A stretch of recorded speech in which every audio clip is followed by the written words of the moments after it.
एक व्यक्ति के जीवन में सवाल अगर सवाल बनकर ही अगर अंदर रहेगा तो वो कितना दिन तक रह सकता है। एक ना एक दिन वो सवाल जो है उस व्यक्ति को कमज़ोरी की ओर लेके जाता है।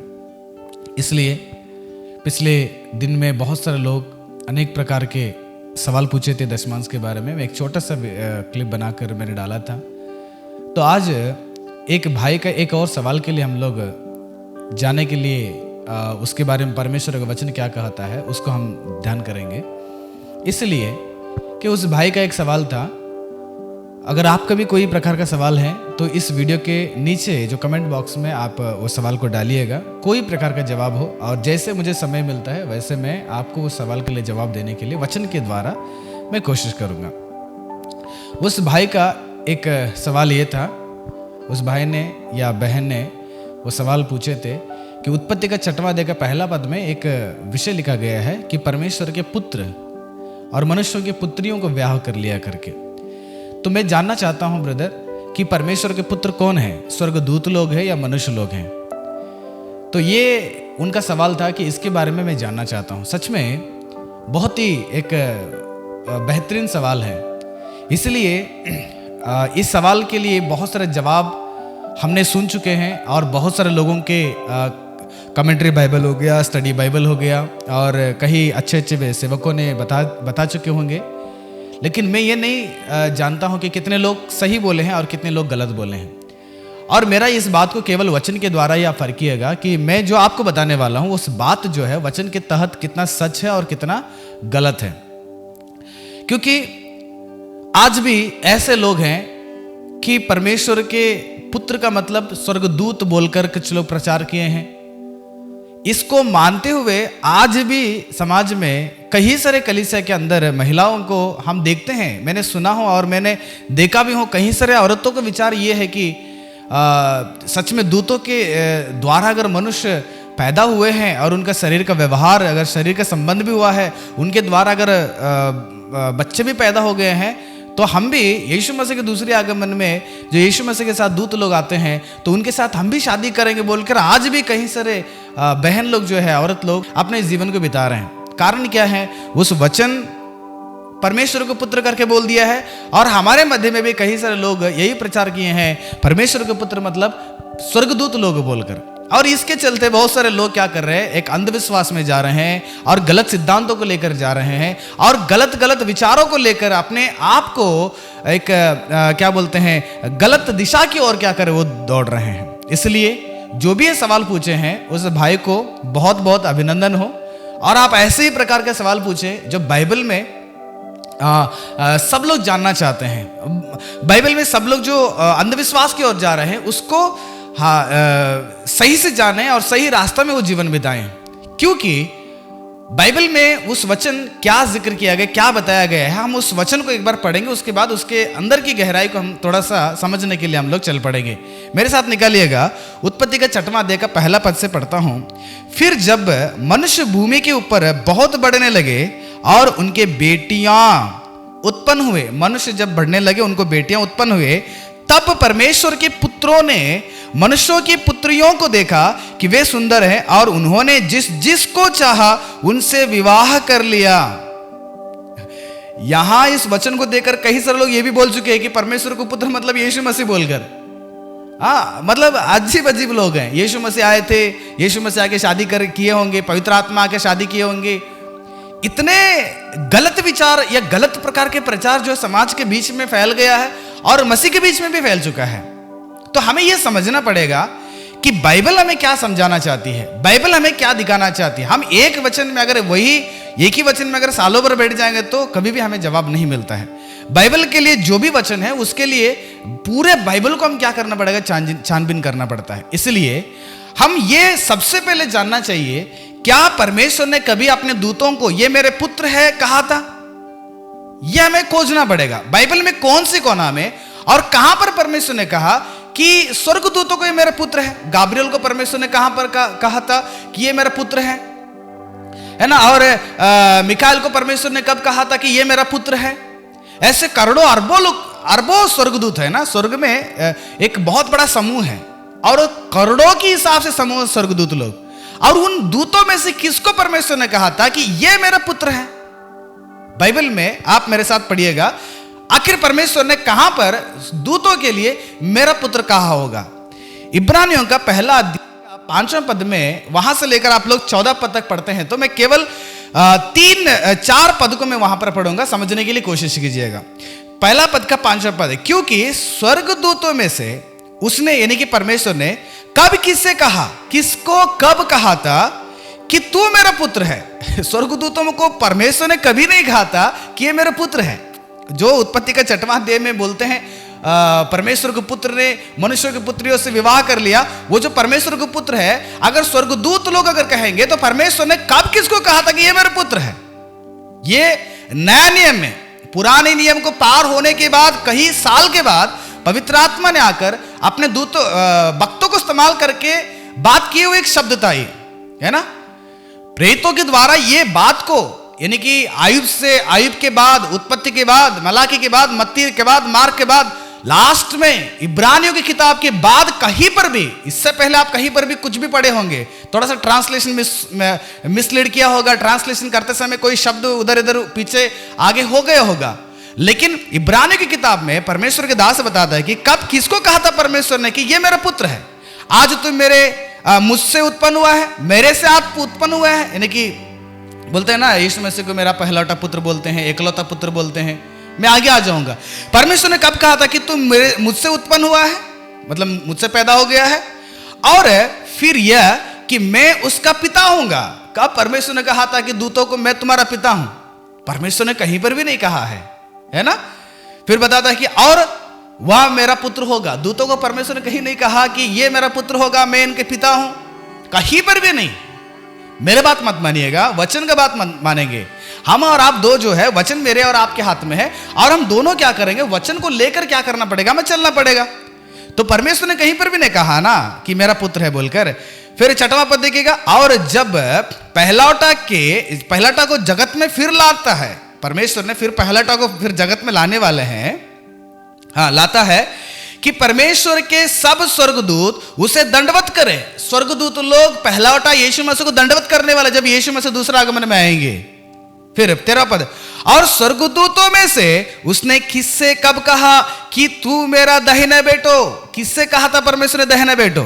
हाँ बैठ, जबकि मैं तेरा बहिरियों को तेरे पांवों के नीचे की पड़ी ना कर दूं। फिर 14 पद देखिएगा, 14 पद बहुत इंपॉर्टेंट है इब्रानियों का।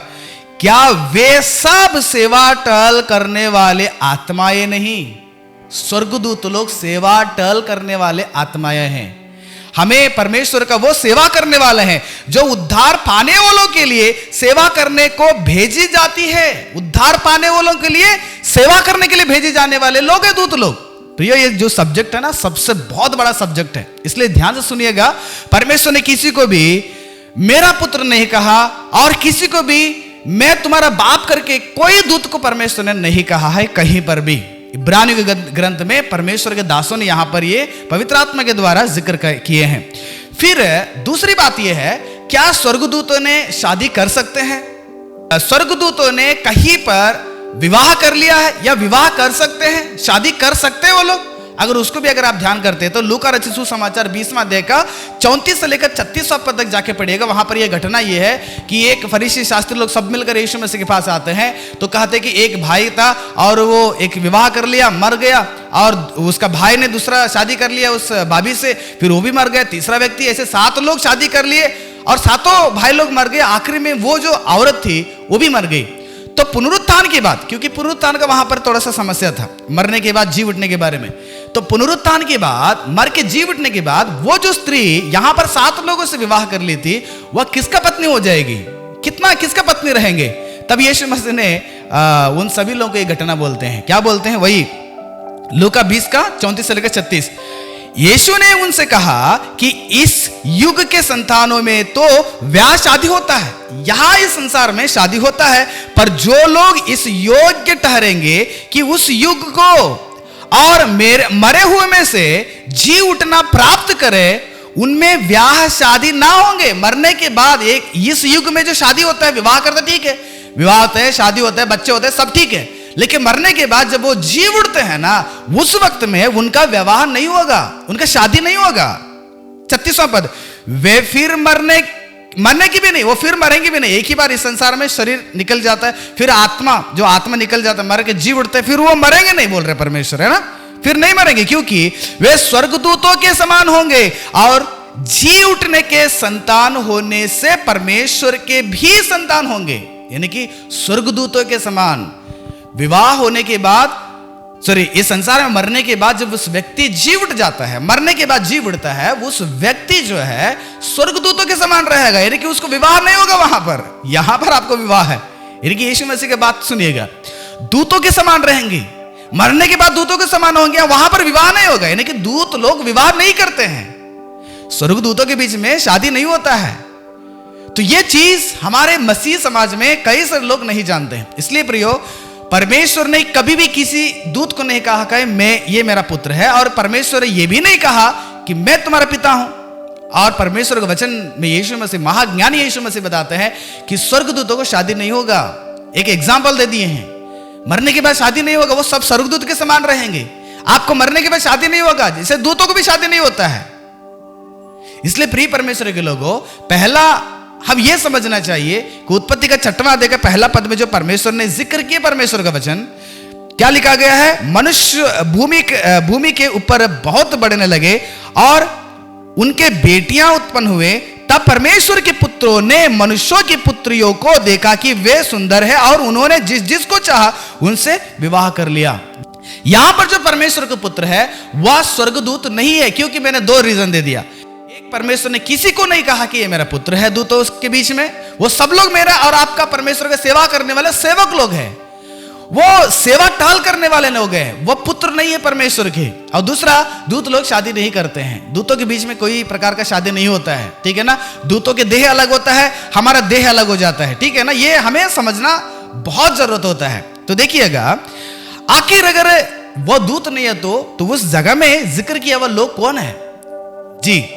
मेरे साथ एक वचन पढ़िएगा, लूका रचित सुसमाचार का 3 अध्याय का 38वां पद में, और वह यनोश का पुत्र था, और वह शेत का पुत्र था। कौन? यनोश शेत का पुत्र था, और वह आदम को पुत्र था। कौन? आदम को पुत्र शेत था, शेत का पुत्र यनोश था। ऐसा वो बहुत बड़ा पीढ़ी है, ठीक है ना। हाँ, और वह आदम को पुत्र था, और वह परमेश्वर का था। यानी कि सन ऑफ गॉड बोलते हैं, आदम को सन ऑफ गॉड बोलते हैं। परमेश्वर का पुत्र कौन है? आदम था। आदम के द्वारा कितने भी लोग पैदा हो गए हैं, वो सब परमेश्वर की ही है। आप देखिए 6वां अध्याय में, जब मनुष्य भूमि के ऊपर बहुत बढ़ने लगे, ये 6वां अध्याय का पहला पद में है ना। आप अगर 5वां अध्याय का पहला पद को पढ़ेंगे तो वहां पर भी इसी प्रकार का लिखा गया है ना। आदम की वंशावली यह है, जब परमेश्वर ने मनुष्य की सृष्टि की, मनुष्य मतलब वहां पर इंसान हो गया है ना, कोई भी सब इंसान। और इस मनुष्य को परमेश्वर ने एक सर्टिफिकेट दिया है, एक क्या बोलते हैं, एक अधिकार। वो अधिकार क्या है? हम सब परमेश्वर के पुत्र हैं, सब लोग परमेश्वर के पुत्र हैं। लेकिन समस्या यहां पर यह है कि परमेश्वर के पुत्र और मनुष्य के पुत्रियां, ये 2 चीज को समझना चाहिए हमें। देखिएगा, अब ये 6वां अध्याय का पहला पद पढ़ने से पहले जो भी मेरे से सवाल पूछे हैं, या आप अगर आपके मन में भी अगर ये सवाल है, ये वचन को पढ़ने से पहले आपको 4वां अध्याय से कुछ हिस्ट्री पढ़ना पड़ेगा। 4वां अध्याय से अगर आप पढ़ते हैं ना, तो 4वां अध्याय से 2 जनरेशन आता है।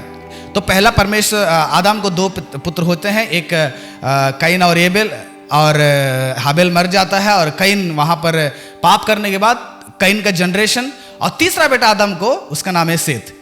जब कैन का जो पीढ़ी देखिएगा, कैन का पीढ़ी में जितने भी लोग पैदा होते हैं ना, वो सब के सब पूरे संसार की जिंदगी, उनमें 2 विवाह हो जाता है, उनमें फिर हत्या करने वाला आ जाते हैं, ऐसे उनकी पीढ़ी आ जाता है। 5वां पद आते ही कैन का जो पीढ़ी है वहां पर खत्म हो जाता है। परमेश्वर उसका पीढ़ी को दिखाने नहीं चाहते हैं।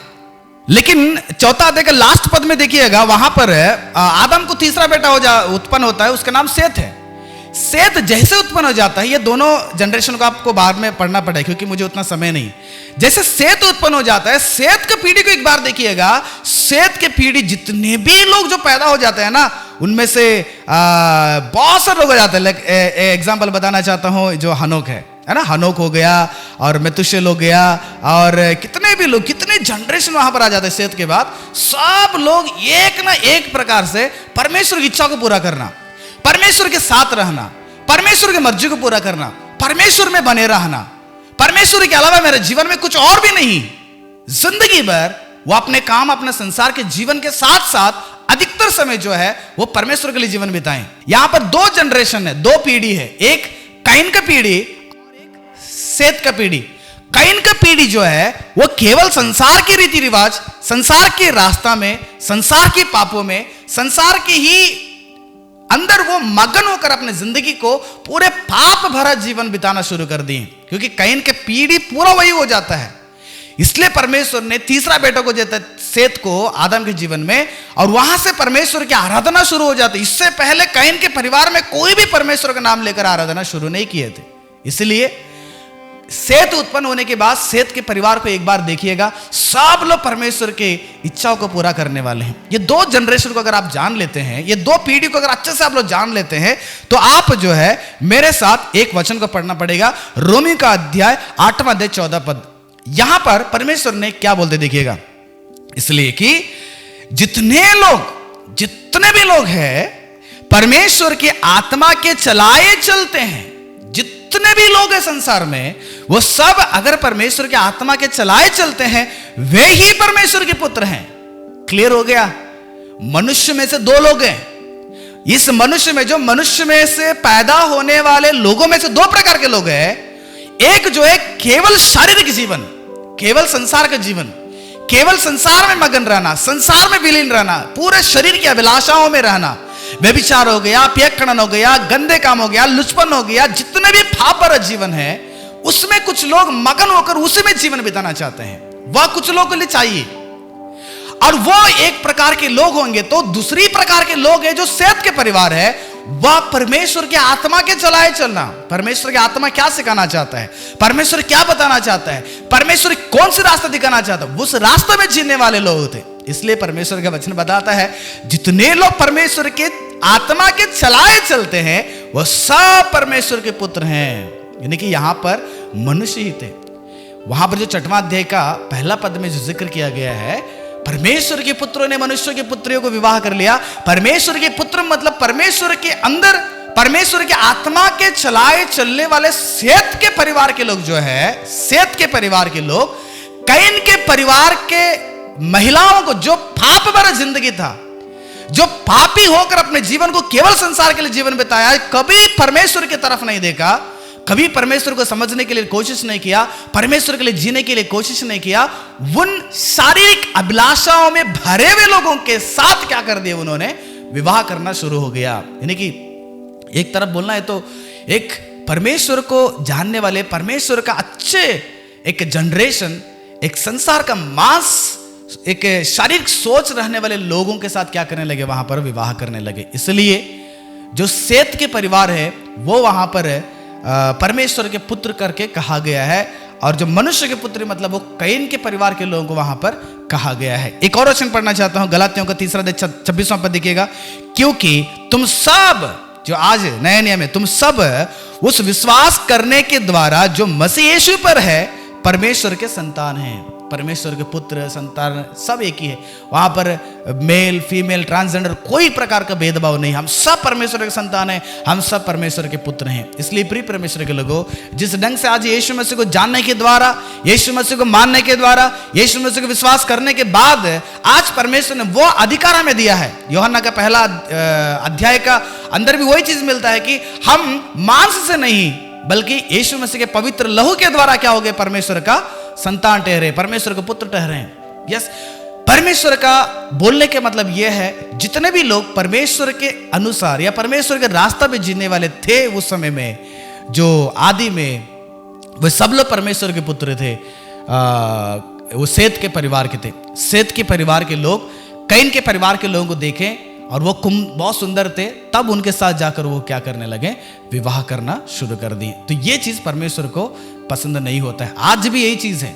आज भी परमेश्वर एक विवाह को बहुत ही गंभीरता से सोचते हैं। जब भी एक मसीह के लोग जब विवाह करने के लिए सोचते हैं, एक बार बैठ के सोचिएगा, जिन लोगों से आप विवाह कर रहे हैं, जिन लोगों के साथ आप लोग एक लाइफ लॉन्ग जीवन बिताने के लिए आप लोग कदम बढ़ा रहे हैं, जो व्यक्ति तुम्हारे जीवन में हिस्सादार होकर आने वाला है, वो व्यक्ति कौन है? मसीह आदमी है, परमेश्वर को जानता है, उद्धार पा चुका है, या वो परमेश्वर के रास्ता पे है, यह संसार की जिंदगी में है। इसको देखकर क्या करना पड़ेगा? हमें विवाह करना पड़ेगा, नहीं तो परिवार बहुत तितर बितर हो जाएगा, परिवार जल्दी से टूट जाएगा, परिवार में ज्यादा लड़ाई झगड़ा शुरू हो जाएगा, परिवार में भेदभाव शुरू होना प्रारंभ हो जाएगा, परिवार को संभालना बहुत मुश्किल हो जाता है। इसलिए प्रियो, आज जो भी भाई ने वो सवाल पूछा, बहुत बेहतरीन सवाल है। इसलिए आप इस सवाल के द्वारा और आप ये सीखना चाहिए कि हमारे एक मसीह के परिवार या जो मसीहत में ये जो एक विवाह का जो सिस्टम है, वो सिस्टम को बहुत ही गंभीरता से सोचें। ऐसा ना हो जिसको चाहिए वैसे हमारा मन पसंदित, आजकल जनरेशन देखते हैं, जवान लोग जाते हैं अपने मन पसंदित लड़का को लड़की को ढूंढते हैं, शादी करते हैं, उसमें ना पास्टर को इन्वॉल्व करते हैं, ना उनके माँ बाप को इन्वॉल्व करते हैं, ना एक आत्मिक सलाह देने वाले, आत्मिकता में रहने वाले लोगों का सलाह नहीं लेते हैं, अपने मर्जी से अपने इच्छा से जाकर विवाह करने के लिए तैयार हो जाते हैं। प्रियो, मैं आप लोगों के लिए एक चेतावनी देना चाहता हूं, यह आपके लिए आने वाले दिन में बहुत बड़ा खतरा है। तुम्हारा परिवार जब बिगड़ जाता है तो उस वक्त में किसको आप पुकारेंगे? तो इसलिए ध्यान से सुनिएगा और इसको मन में रखिएगा, और तुम्हारे जीवन को छठवां अध्याय से ये चीज को समझने की जरूरत है कि मैं परमेश्वर का पुत्र होकर जी रहा हूं, तो मैं केवल मनुष्य बनकर, केवल एक इंसान बनकर साधारण जीवन बिताने के लिए हम लोग तैयार नहीं होना चाहिए। हम परमेश्वर के संतान हैं, परमेश्वर के पुत्र हैं, परमेश्वर के लेपालक पुत्र होकर हम जीवन बिता रहे हैं। इसलिए हमें इस बात को याद रखते हुए आने वाले दिन में परमेश्वर के संतान होकर उसका जो अधिकार है उसको सही रीति से हम क्या करें? इस्तेमाल करें। मैं आशा करता हूं प्रियो, छठवां अध्याय में जो परमेश्वर के पुत्र और मनुष्य के पुत्रियां, उसका मतलब परमेश्वर के पुत्र मतलब वहां पर कई सेत के पीढ़ी, और मनुष्य के पुत्रियां मतलब वहां पर कैन के एक पीढ़ी, कैन के खानदान भी बोल सकते हैं, वो वहां पर है, वो दूत लोग नहीं है। प्रभु आशीष करे। फिर से मिलेंगे अगले सवाल के साथ। जय मसीह की।